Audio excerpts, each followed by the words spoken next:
Hey everybody, and welcome back to another season of Looking Forward for Season 5 of the RLCS. Basically, if you guys haven't been here before, we're going to give you information each week regarding the matchups of the week, or the player of the week, or whatever information you missed from the previous week, so you don't have to go and watch 16 hours worth of broadcast. You can do it here in about 5 to 10. Should make it a little bit easier on everybody. We also covered the Rocket League Garage fantasy picks, hot pickups, whoever has the most points, things to keep an eye on to make sure you do the best in your fantasy, as well as little tips of the trade while we go through. Fortunately, they're not quite up to date yet for this season, so hopefully we'll be getting into that next week. Last week, we got to debut the new set for RLCS, and hopefully you guys enjoyed as much as we do. A lot of work went into it, and I think it looks absolutely stunning.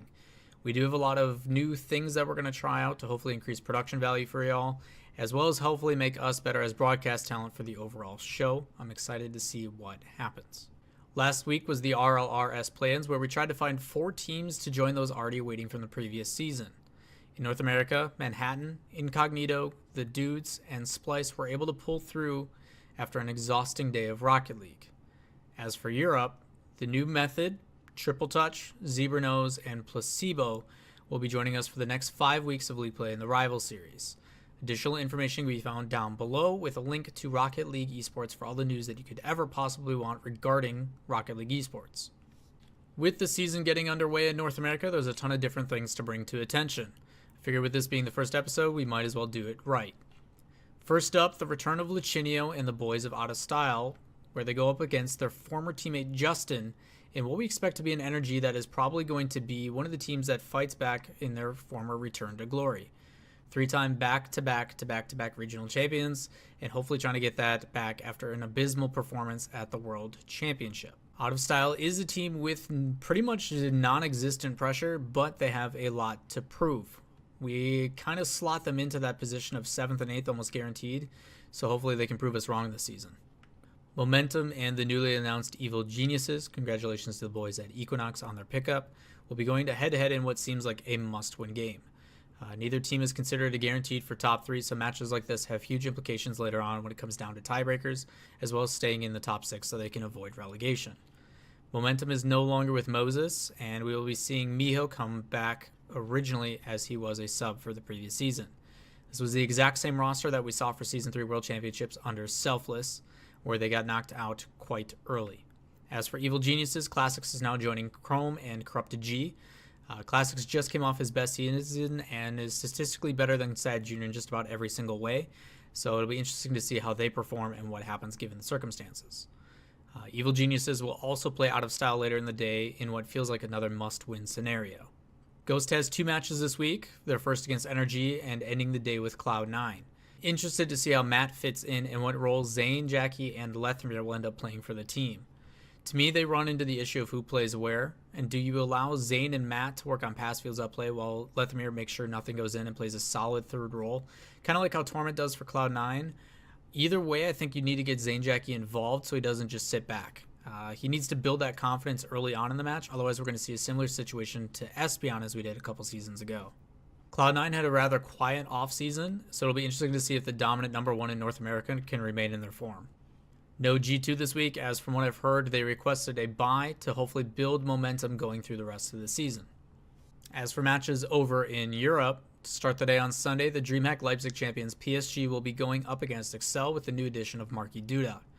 Lots of questions around the Excel roster, and I'm curious to see which ones answer. In all honesty, I think PSG is going to 3-0 them pretty easy. I don't have high expectations for Excel this season, but I would like them to prove me otherwise.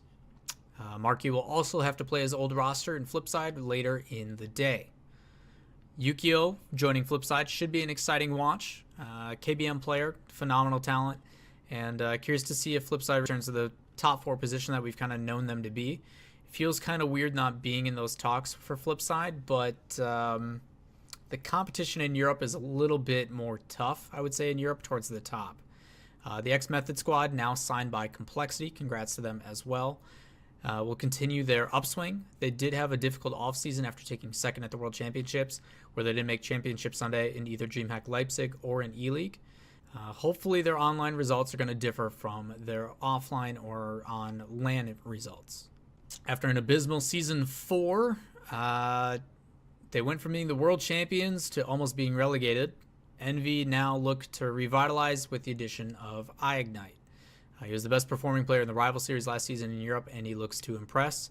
It should be a good test against PSG this early on in the season to give us an idea of what's happening forward. The match I'm most looking forward to is the last one of the day between Renault Vitality, which was Mocket, and going up against Complexity. Two powerhouse teams coming down for the last match of the day. Can't go wrong there. I know it's early, but what do you guys think about who our top four are going to be in North America and Europe? Make sure to comment down below, and maybe we can revisit this at the end of this season, by the end of league play, to figure out how close we all were or how wrong some of us totally are as well. Should be a coin flip this season, so it's exciting either way. As always, make sure to follow me on the appropriate social channels that you can find down below in the description, as well as how to stay up to date with all things related to Rocket League and myself, whether it be streams, YouTube, you name it. Also, make sure to hit that subscribe button if you do enjoy the content. The action does start up again, 12 p.m. Pacific time on Saturday for North America, and 9 a.m. Pacific time for Sunday for Europe. That does it for this week. Hopefully we see the return of fantasy next week, where we'll get to pick our roster together, as well as teams with kind of an indication of who we should be picking up. Should be an interesting season with all the close calls that we've seen and how close the teams have gotten in skill, as well as just individual talent on their side with mechanical skill. This seems to be the season where old duos are breaking apart, whether it be Fireburner and Jacob, Sizz and Matt, Markey and Cooks, you name it. Remco and Maestro kind of split a little bit earlier, but it seems to be that all the power duos are no longer together and has an impact everywhere else on the rosters. Should be interesting to see, but either way, until next time, I am Lawler, and this has been Looking Forward.